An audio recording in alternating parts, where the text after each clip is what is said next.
1979 жылы Мәскеуде өткен екінші халықаралық кітап көрме жәрмеңкесінде оқырмандарға жүргізілген сауалнама бойынша әлемге танымал 100 жазушының есімі анықталды.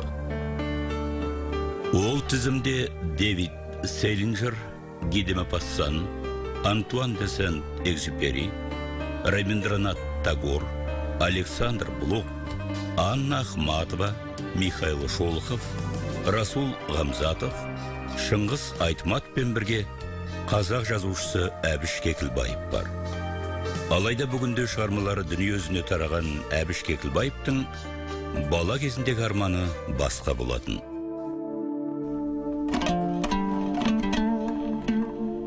Шетте Маңғыстауда тудым, Маңғыстау шетте қалған аудан еді ол кезде. Шаруашылығы да, экономикасы да артта қалған еді.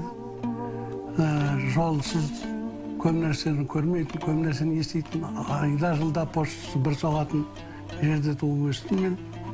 Соған байланысты менің ең бірінші арманым өзім өскен ортаны, өзім өскен түбекте жаңа жыл болса екен деп тіледім. Сөйтіп мен геолог болуға құмартты. Өйткені ол кезде геологтар көп кезіп, Маңғыстауды көп кезіп жүретін, ананы табамыз, мынаны табамыз. Мен де соларға еріп біраз сергелденге түстім. Әдебиетті жақсы көрдім, семнен оқыдым, ептеп өлең жазып жүрдім. Бірақ әдебиетші боламын деп армандаған жоқ. Тұр орнында дүние жермен көгім. Неге мұнша мен осы шермен демін. Тұр орнында арқайын елмен жерім. Жөн босылай теңселіп сенделгенім. Сенделгенім жөн бекен жан сауында, жасца жетіп ғажайып тамсануға, қармақ кірген балықтай жем сауына, қақым барма опынып сан соғуға. Санды соғып опынар қақым барма, жансыз да ырзық жанды да ақым барда.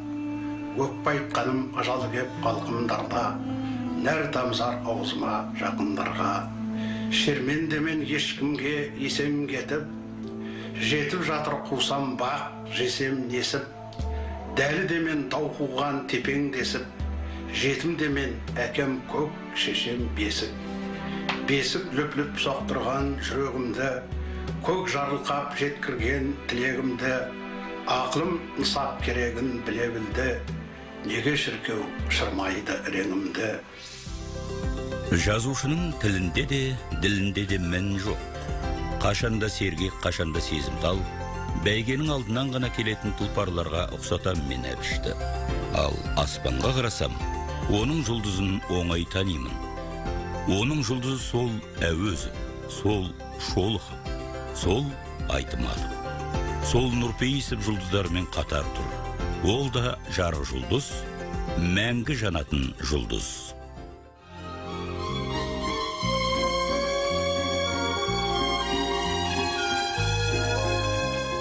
57 жылы жастардың Москвада фестиваль болды, дүниежүзілік фестиваль. Осыған байланысты облыстардан бастап фестивальдер өтті. Өре облыстық фестивальға 10-шы класста оқып жүрген мені де шақырды. Сонда жүрген кезде бізге обкомның бірінші хатшысы болып Нұртас Оңдасынов деген ағамыз келді. Сол бірінші өткізген бюро жиналысында Маңғыстау ауданының жастарының үндеуі талқылауға қойылды. Сонда әлгі біразға дейін тыңдап отырып, Нұрекең бір уақытта қолындағы балалардың суреттерін көрсетпейді. Әй, Маңғыстау мен Гурьевке қойшы болмай жүрсіңдер ме сендер? Маңғыстау мен Гурьевке қой табылса, қойшы табылады. Балдарды жолдан қалдырмаңдар деп қолындағы азды лақтырып жіберді. Сөйтіп, бұл мәселе жабылып қалды. Осыған байланысты Ленинский смена газетінде үлкен мақала шығып, Нұртас Оңдасовты сынады. Бірақ Нұртас Оңдасов райынан қайтқан жоқ, біздерді оқуға жүреді. Сөйтіп келсек, уже кеш болып қалған кез, жол қиын. Ең соңғы күнінде келдік. Келсек, горныйға адам жібертпейді, уже документ қабылдамайды. Басқасына жүріп, сөйтіп мен Казгуға документ тапсыруға тиіс болдым. Журналистика факультетіне түсемін деп, журналистикаға арыз бердім. Экзамен тапсырып болғаннан кейін сол жылы елде үлкен өзгеріс болды оқу программасында. 10 класты бітіргендерді мен қоса 2 жыл жұмыс істегендерді оқуға шақырды. 2 жыл оқуға істегендер 3-ке тапсырса да оқуға түсетін болды. Солардан қалған орындарға мектептен келген адамдарды алатын болды. Сол бойынша біздің журфакқа 25 бала өндірістен шақырылғандар түсті. Бізді жаңағы мектеп бітіргендер тіл әдебиет факультетіне ауыстырылдық. Мен әдебиеттен мектепте оқып жүрген кезімде құрмет ЦК комсомолдың құрмет грамотасымен мадақталған болатын. Сол оқуға түсетін жылы 2-ші рет құрмет грамотасын алдым. Әдебиет шынында да мені жібермеді. Әбіш Кекілбаевтың көркемдік палитрасының қуаты мен қасиеті осында. Ол ежелгі аңыз әңгімелерді бүгінгі күннің елегінен өткізіп, тарихи философиялық тұрғыдан екшеп отырады. Сол аңыз әңгімелерден күллі адам баласына ортақ адамшылық тамырларды тауып отырады. Өткен күндер шындығына бүгінгі күннің жарық сәулесін түсіреді. Кекілбаевтың суреттер ретіндегі ерекшелігінің бір парасын осы төңіректен іздеуіміз керек. Ол университетте әдебиет бірлестігін басқарды, жас талаптар шоғырын жарыққа шығарады. Қадыммен бірге жүретін кезіміз ол кезде сонда айтып отыратын. Еркін деген бір дүлей ақын бар, оны көрсең таңғаласың. Пушкин атындағы кітапханада келіп, ғали болман бір топ жазушылармен келіп, кімге еркін таныпқа қойшылар атты поэмасын оқыды. Еркін десе еркін сөйлейтін жігіт екен. Поэмасы көп адамдарға, көріп отқан тыңдаушыларға бірден әсер етті. Көбіне таңсық болып көрінді. Өйткені оған дейін бұлай еркін сөйлеу қазақ поэзиясында жоқ еді. Шын мәнінде қойшылар арқылы қазақ даласын бүкіл қойдың еліне, қойшылардың еліне айналып кеткеніне күйініп жырлады. Қойшыларды мақтаған болып отырып, бүкіл ұлттың құнсызданып бара жатқан қойдан басқа шаруасы болмай қалған тіршілігі туралы аса тапқыр, аса қиқар өлең оқыды. Соңғы курста оқып жүріп, Қазақ әдебиеті газетінде қызмет атқарады. Мұнда ол сыншылық қабілетімен көзге түседі. Ол кезде жазушылар одағында ақындар сәрсенбілігі дейтін күн өтетін. Сәрсенбі күнгі ақындар жиналатын үлкен кішісі бар. Сосын ақындар қайна кімнің өлеңі бар деп ортаға шығып өлең оқитын. Әдебиет сені қуды аластады деп айтуға болмайды. Біздер тек сәл нәрсе болса әдебиетшілерден көреді, әдебиеттен көреді, сол ортадан көреді. Ондай мінездің әрине барлық уақытта болады. Болған, бола береді, бұдан да кейін болады. Оған салса әдебиетте ештеңе шықпайды. Ал жазатындар оған қарама қарсы әрекет ету арқылы жазады, ерегесіп жазады. Әбіш Кекілбаев 20 ғасырда қазақ қауымының, түркі әлемінің заңғар жазушысы, кешегі Мұхтар, Сәбит, Ғабит сияқты алдыңғы толқын ағаларымыздың мұрагерлерінің бірі. Бұл күнгі қазақ әдебиетінің туын ұстаушылардың бірі. Қазақ әдебиетінен кейін 1962-65 жылдары аралығында Ленчіл жас газетінде бөлім меңгерушісі болды. Менен кейін Жұмекен тұрды. Сол бөлімге бастық болды. Содан бастап әдебиеттің бүкіл өлілгенше әдебиеттің тіршілігімен кетті. Жұмекеннің бағы, мен өзім айтқандай балауса деген жинақтан бастаймын, 61 жылдан басталды. Нағыз Жұмекен, нағыз ақын. Содан бері мен қарай әргеден өлілгенше жалғасып кетті. Әрине, Жұмекеннің жырының халықтың арасына кең таралуына, оның жазған өлеңінің кейін гимннің тексті болып енуіне де мықты әсер еткен болуы керек. Бірақ жазушының үлкен жолы оны тек оған ғана қарамайды, бір өлеңге қарамайды. Бір өлеңді Михалков та жазды, бүкіл Михалковтың да бір өлеңмен ашылған жоқ қой. Талай нәрселері бар ой шығармалары. Ал Жұмекеннің шындағы лирикаларында. Ол бір сырлы 8 қырлы талант. Ол талантты ақын, талантты сыншы, талантты прозаик.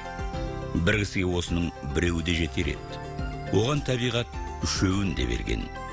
Екі кеменің құйрығы демекші бұл жігіт үш кеменің құйрығын ұстап келеді.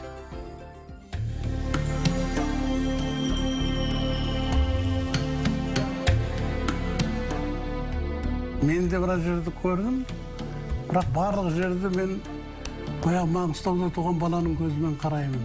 Соның көзімен қарап өлшеймін, сонымен қарап бағалаймын. Жазған кітаптарымда да солай жазатын шығармын деп ойлаймын.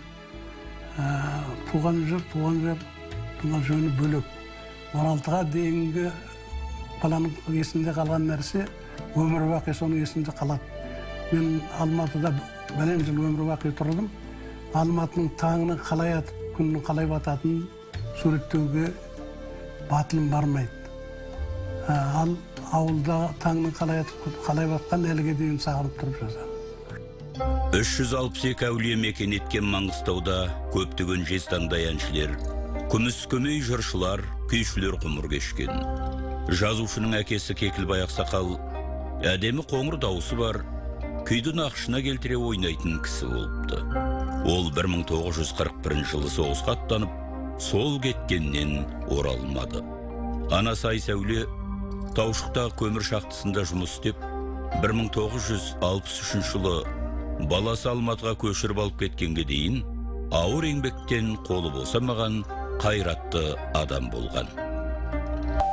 Яңғыз баланың тілегін тілеп, от шақта, тұрсақта, жұмысқа шаршасақта додан қуат алып, жұмысқа налысақта содан Алла Тағалада жаңа пір берген кісіге де нерем алып, сыйынып, соның бір қалған сүйегі болса да иіскеп, жаңғыз бала өзі оқыды, өзі қойды.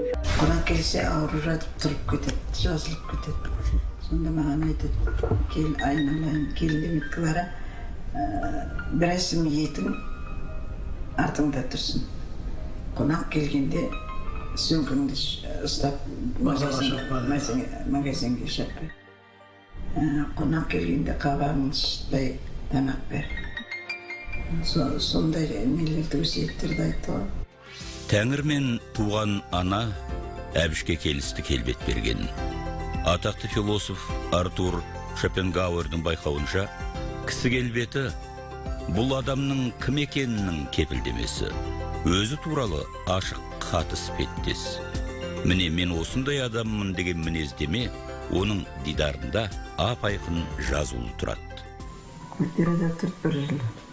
Сосын ұялды. Басын бір айдан кейін келдім, оқуға бітіріп Ақтөбеден мединститут. Екеуміз бір мектепте оқыдық. Мен 9-шы класста оқыдым, ол 8-шы класста оқыдық, біздер танысқан кезде. Содан бір мен қарай бірге келе жатырмын. Келін ғой, ауылдың келіні. Үлкен ұлдың келіншегі мынау. Мынау қыз заты. Үш қыз, осы бұнанікі. Мынау күйеу бала. Мынау әулеттен кейінгі қызымыз, Зәузәт. Кім ғой Зәузәт? Хамит Ерғалиев. Әулетті қойған Дүйсенбек Қанатбаев. Мен қойған жоқ ешқайсысын. Бір бала атын қойған жоқ. Сәулет деген қызымыз бар. Оны Қайрат Жұмағалиевтің мамасы. Дәулет деген баламызды ниет қабат кезінде ауылда мамамның ағысыны бар. Клара босанат, ұлтабат атын Дәулет қойсын деп звондап айтып жүр.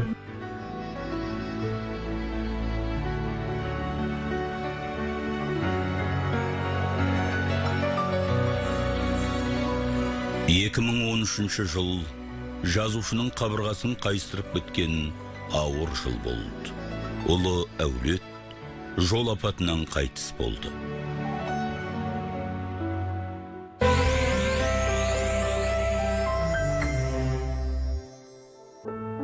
Әбіш Кекілбаев қаламгер ғана емес, ел игілігі үшін тынбай еңбек етіп келе жатқан қайраткер. Ол Қазақ КСР мәдениет министрлігінде Қазақфильм киностудиясында қызмет істеді. Қазақстан Коммунистік партиясы орталық комитетінде мәдениет бөлімінде нұсқаушы, сектор меңгерушісі болды.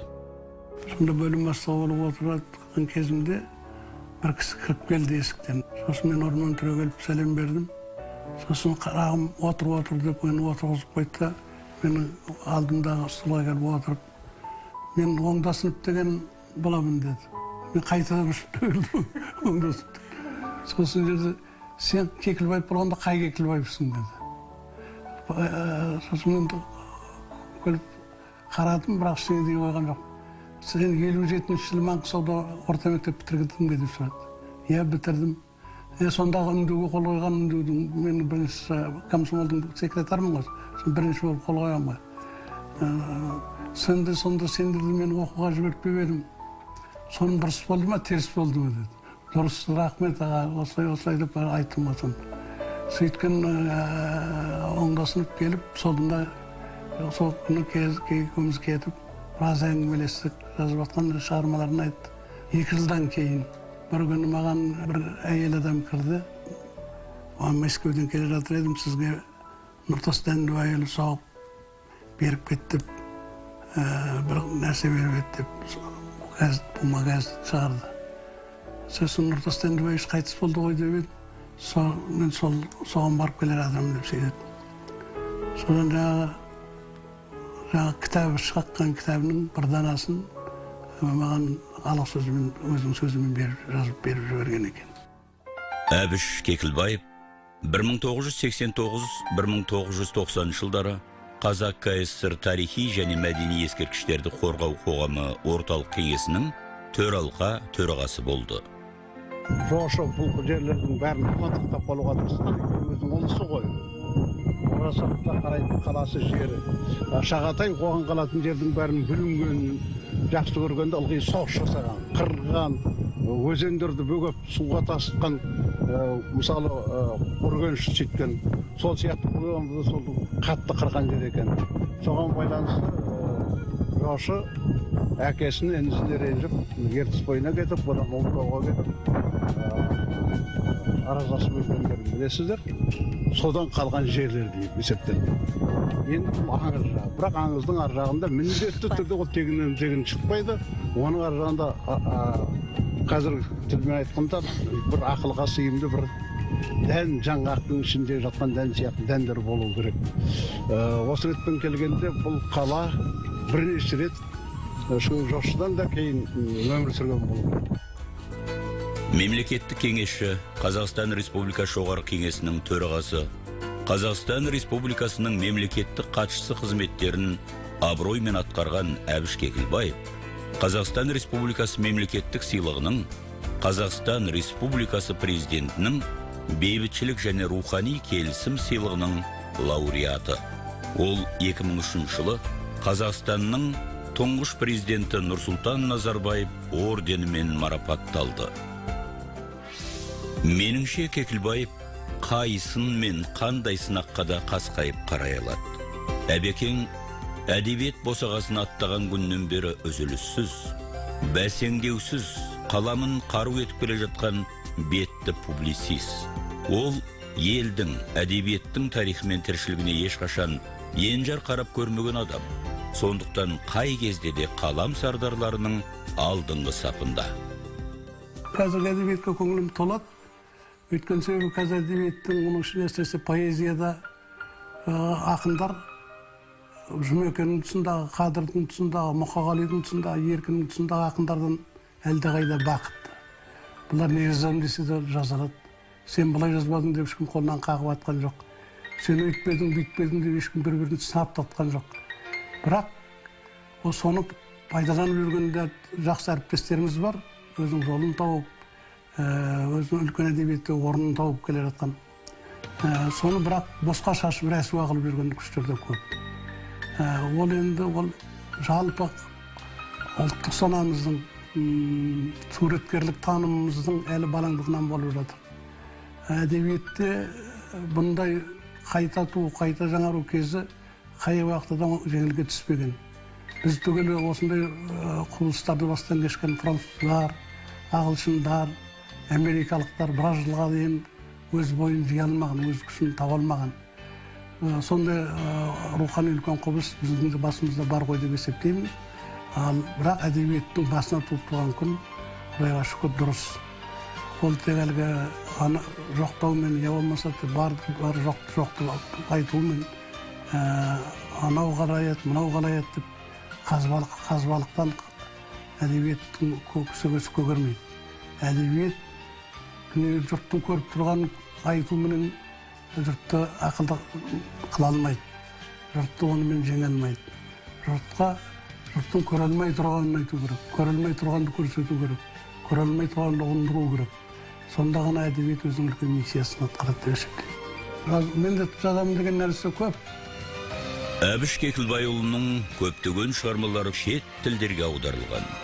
1962 жылы жарық көрген алғашқы өлеңдер жинағы алтын шуақтан бастап алған бір шөкім бұлт, дала балладалары, дәуірмен бетпе-бет, бір уыс топырақ, тырау-тырау тырналар, ұйқыдағы арудың оянуы, шыңырау, үркөр, елең алаң атты туындылары қазақ әдебиетінің үлкен табысы ретінде бағаланды. Соңынан келе жатқан жастарға мен негізінен ризамын. Қазіргі жастар өйтіп жатыр, қазіргі жастар бүйтіп жатыр. Жастар олай болып кетіпті, былай болып кетті деген сөз әуелден бар сөз. Бұдан жаңағы біз айтып отқан көптеген мұңдылықтар бұрында солай айтылған. Кейінгі жастардан қорқап пайдалану, кейінгі жастардан үлгі сезіну, ол адам бойына тән мінез.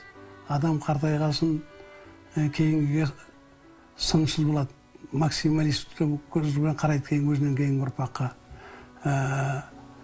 Ол да адамды өсіретін мінездердің біреуі болып есептелуі мүмкін.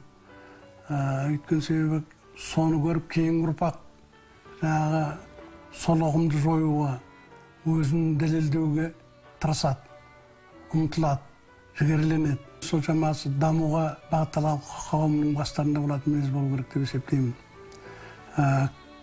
Қазіргі ұрпаққа салсаң, қазіргі ұрпақ Құдайға шүкір ешкімнен кем емес.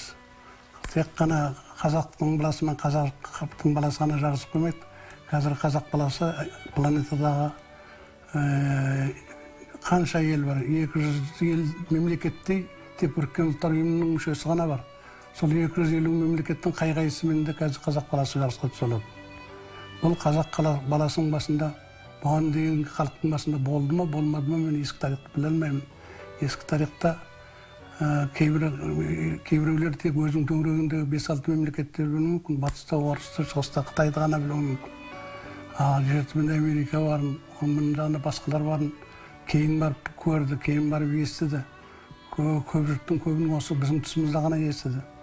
Шын мәнінде біздің халқымыздың басындағы қазіргі рухани өсу, рухани жеделдеу ешкімнің басында болмаған жағдай деп есептеуіміз керек.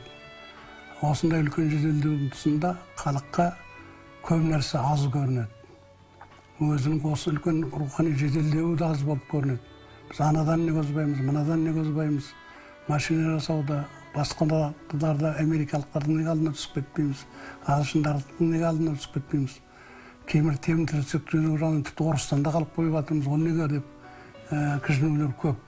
Бұл дұрыс кіжіну. Өйткені себебі ұлтты осылай қамшыламасақ, ұлтты өзіміз қамшылайтын заманда ұрпақтың көңілі бітпеу, бір ұрпақтың екінші ұрпақтан өтпен қарауы, талап етуі дұрыс деп есептеймін. Сондықтан ұрпақтар бірінен бірі талап етсін, бірақ бірімен бірі жауласпасын.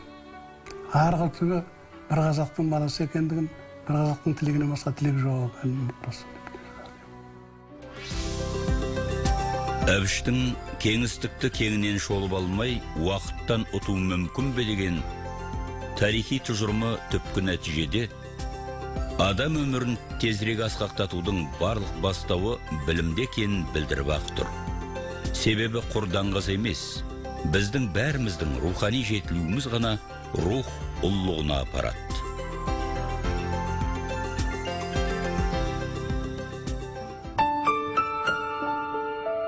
Ең үлкен осы өмірде ең үлкен қуанышыңыз не дейтін болса, ол біздің бала жасымызда біз үшін қиял болған, біз көре алмайтын, бізден кейінгі бірнешелеген ұрпақтардың көрмеуі неғайбыл болып есептеледі.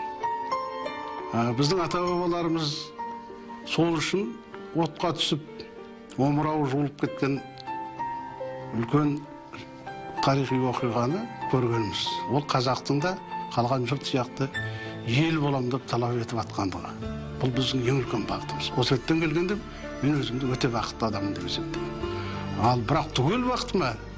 Осы ел шын мәнінде осы әлтек күйден кетіп, ешкімнен ештеңе сұрамай терезесі тең тұра алатын жағдайын көре алсақ, онда біз айтар едік, біз дегенімізге жеттік деп. Бірақ ондай күн болады, оған біз жетпесек, басқалар жетеді. Біз де әкеміздің көрмегенін көріп отырмыз, ата-бабаның жетпегеніне жетіп отырмыз ғой. Сондықтан біздің ұрпақтарымыз да сөйтіп жететін шығар деп ойлаймыз.